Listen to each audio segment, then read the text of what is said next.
कि ऑलमोस्ट पिछले 5 महीने से देश ही नहीं पूरी दुनिया कोविड-19 से जूझ रही है। हमारे यहाँ पर भी डे टू डे सिचुएशन जैसे इवॉल्व हो रही है, हम सब लोग कलेक्टिवली इसके बारे में बात करते रहे, मॉनिटर करते आ रहे हैं। एक संतोषजनक विषय यह है कि अगर हम देखें तो पाते हैं कि अब तक 42,298 केस रिकवर हो चुके हैं और टोटल एक्टिव केसेस की संख्या अभी करीब 61,149 है। आप सबको अवगत है कि कोविड-19 के तहत जो हमारे एफर्ट रहे हैं वह उसका एक मेजर फोकस रहा है कि टॉप लेवल से मॉनिटरिंग करते हुए साथ ही एक ग्रेडेड रिस्पॉन्स हो, एक प्रोएक्टिव और प्रीएम्प्टिव अप्रोच के तहत हम लोग एडवांस प्लानिंग के तहत काम करते रहे। यह हमारा फोकस रहा है और उसके तहत ही हमने प्रिवेंशन, कंटेनमेंट और मैनेजमेंट ऑफ केसेस इन 3 चीज़ों पर काफ़ी एफर्ट्स किए हैं और उन एफर्ट्स के तहत ही हम लोगों को स्टेट्स के साथ कोऑर्डिनेट करते हुए हम लोग इसमें काम करते आ रहे हैं, जिसके रूप में अगर हम देखें तो हमें कुछ रिलेटिव पॉजिटिव ओवरऑल हमें स्टेटस भी दिखाई देता है। तो जैसे मैं आप लोगों की दृष्टि में लाना चाहूँगा कि जैसे कि माननीय प्रधानमंत्री जी ने कहा था कि कोविड-19 जो है वह जन्म से लेकर जब तक उससे इम्पैक्ट हुआ है, तो हम देखें तो पाते हैं कि अगर पूरे देश की जनसंख्या लें, पूरी दुनिया की जनसंख्या लें, तो पूरी दुनिया की जनसंख्या में करीब 62 केसेस पर लाख पॉपुलेशन कोविड-19 से अफेक्ट हुए हैं और उसके साथ ही उसके कंपैरिजन में अगर हम इंडिया में देखें तो पाते हैं कि करीब 7.9 पीपल पर lakh population of this country got affected because of Covid. इसमें अगर आप कंपैरिजन के रूप में देखना चाहें तो जैसे 10 और देश हैं जहां पर कि कोविड-19 के अधिक केसेस रिकॉर्ड हुए हैं, तो हम पाते हैं कि जहां एक तरफ हमारे यहाँ 7.9 केसेस पर लाख पॉपुलेशन रिकॉर्ड हुए हैं, दूसरे देशों में जो कि उससे ज़्यादा जहाँ पर केसेस रिकॉर्ड हुए हैं वह 100, 115 से लेकर 496 तक की संख्या में उनको ऑब्जर्व किया गया है। इसी के साथ ही अगर हम मॉर्टेलिटी पर लाख पॉपुलेशन को एनालाइज करें तो ओवरऑल हम देखते हैं कि जहाँ 4.2 पीपल पर lakh population across the world they have died because of COVID-19, India में उसका स्टेटस अब करीब 0.2 केसेस डेथ रिपोर्टेड पर लाख पॉपुलेशन है। और उसको कंपैरिजन करें कि अगर पूरी दुनिया के केसेस को हम उस तहत से देखते हैं तो पाते हैं कि एज हाई एज 59, 53, 52 इस तरीके से तो अगर देखें तो 10 देश तो ऐसे हैं, 9 देश तो ऐसे हैं जहां पर कि 10 से अधिक की संख्या में पर लाख पॉपुलेशन मोर्टेलिटी भी रिकॉर्ड हुई है। इसको अगर हम 10 मोस्ट अफेक्टेड कंट्रीज से कंपेयर करें तो पाते हैं कि करीब 6 कंट्रीज में तो 2 लाख से अधिक केसेस रिकॉर्ड हुए हैं और उसमें एज हाई एज 14 लाख के करीबी केसेस दुनिया में इंडिविजुअल देशों में रिकॉर्ड किए गए हैं। इसके साथ ही अगर हम डेथ की भी एनालिसिस करें तो देखते हैं कि 6 देश ऐसे हैं जहां पर कि 10,000 से ज़्यादा डेथ भी रिकॉर्ड हुई हैं और उसके कंपैरिजन में जबकि यह भी हमारे लिए काफ़ी दुख का विषय है कि हमारे देश में इतनी भी डेथ रिकॉर्ड हुई हैं, बट रिलेटिवली आई थिंक कि जो हम लोगों का एफर्ट रहा है स्टेट के साथ मिलके, देश के हर नागरिक के साथ मिलके जो हमने एफर्ट किया है, उससे एक relatively we were able to manage the situation well so far, though the challenge still continues.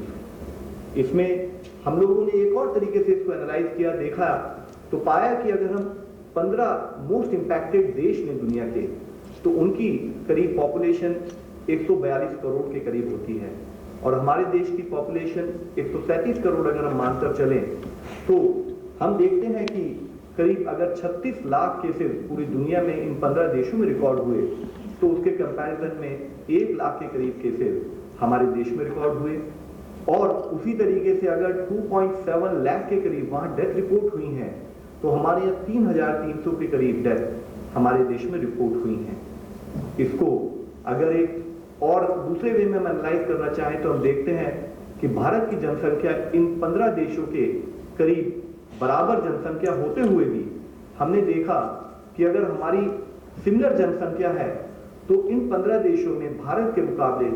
34 गुना अधिक केसेस आए हैं। इसी तरीके से हम देखते हैं तो पाते हैं कि इन 15 देशों में भारत के मुकाबले 83 गुना अधिक डेथ भी वहां पर रिपोर्ट हुई हैं। While this being the situation, I would like to really request and urge upon कि ये हमारे लिए एक सेटिस्फैक्शन का विषय नहीं हो सकता। हमारे लिए सेटिस्फैक्शन के लिए जरूरी है कि हमारे के देश में कोई भी अगर पॉजिटिव केस आए तो कैसे हम उस पर काम करें, कैसे उस पेशेंट को बचा पाएं, कैसे उस पेशेंट के लिए हम एफर्ट करें, उसको रिक्वायर्ड हेल्थ इंफ्रास्ट्रक्चर प्रोवाइड करें, ये हमारा फोकस होना चाहिए। उस विषय में भी एक रिलेटिव पॉजिटिव न्यूज़ मैं आप लोगों की दृष्टि में लाना चाहूँगा। तो जैसे कि अगर हम इस ग्राफ में देखते हैं तो हम पाते हैं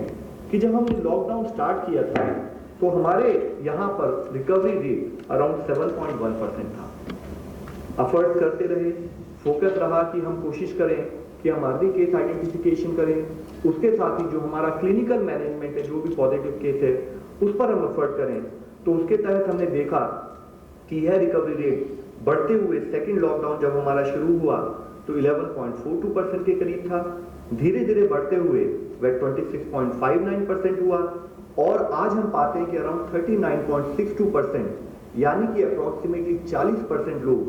जो कि कोविड पॉजिटिव पाए गए वह रिकवर हो चुके हैं। इसके साथ ही एक और मुख्य अंश में आपकी दृष्टि में लाना चाहूंगा। इसके साथ ही अगर हम और डेटा को एनालाइज करें तो हम पाते हैं कि करीब जो हमारे यहाँ एक्टिव केसेस हैं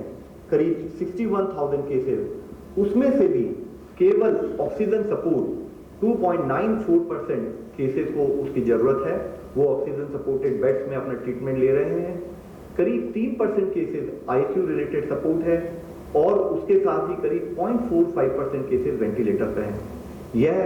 डेटा हमारे लिए बहुत इंपॉर्टेंट इसलिए है क्योंकि इसके तहत हमें पता लगता है कि अर्ली आइडेंटिफिकेशन पर फोकस होने की वजह से, सर्विलेंस पर फोकस होने की वजह से हम टाइमली आइडेंटिफिकेशन जो केसेस का कर पाते हैं उससे हमारे देश में केसेस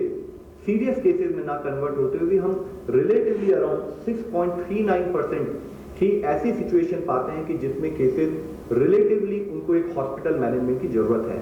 जिसका एक और इम्प्लीकेशन अगर आप देखें तो लॉकडाउन के समय में हमने कंटिन्यूड एफर्ट करते हुए पिछले ऑलमोस्ट 2 महीने में अपने हेल्थ इंफ्रास्ट्रक्चर को जो अपग्रेड किया है, जिसके तहत हमने अपने यहाँ पर ICU beds, oxygen supported beds और वेंटिलेटर्स को जो अपग्रेड किया है और करीब 1.5 लाख आज हमारे पास अगर बेड अवेलेबल है देश में। साथ ही हमने जो एडिशनल एफर्ट्स और कंटिन्यूस बेसिस पे हम अपने बेड को जो अपग्रेड करते आ रहे हैं तो उससे लगता है कि आने वाले समय में भी अगर हमारे यहाँ केसेस आते हैं तो एक तरफ जैसे हमने बात की है कि 40% केसेस हमारे रिकवर हो चुके हैं और केसेस भी नॉन सीरियस स्थिति में हैं और रिकवरी के रास्ते पर है, रिकवरी उनको भी जल्दी हम एक्सपेक्ट करते हैं। तो उसके साथ ही हम केसेस को मैनेज करने के लिए देश की तरफ स्टेट्स के साथ मिलकर हर तरह से सक्षम है, मैं आप लोगों की दृष्टि में लाना चाहूंगा। इसके साथ ही हमारा फोकस रहना चाहिए कि जो भी केसेस हैं, जहां पर भी हमारे केसेस आए हैं वहां हम स्ट्रिंजेंट कंटेनमेंट मेथड्स पर काम करें। हमारे लिए जब तक कि कोई एक वैक्सीन या ड्रग दुनिया और देश मिलकर तैयार नहीं कर लेता तब तक हमारा फोकस प्रिवेंटिव एक्शन पर रहे। लॉकडाउन एक उसके तहत किया हुआ एक हमारा पब्लिक के साथ मिलकर किया हुआ एक मेजर एफर्ट था। उसके साथ ही हम हैंड हाइजीन, रेस्पिरेटरी हाइजीन और एनवायरमेंटल सैनिटेशन पर काम करें। फिजिकल डिस्टेंसिंग को एक नॉर्म के रूप में अपनी लाइफ में लाएं। मैं अंत में आप सबसे यही रिक्वेस्ट करना चाहूंगा कि जैसे कि माननीय प्रधानमंत्री जी ने कहा था कि जो ये इंडिया की बैटल है कोविड-19 के अगेंस्ट, यह पीपल ड्रिवन है और इसके लिए जरूरी है कि समाज का हर नागरिक हमें अपना सपोर्ट दे,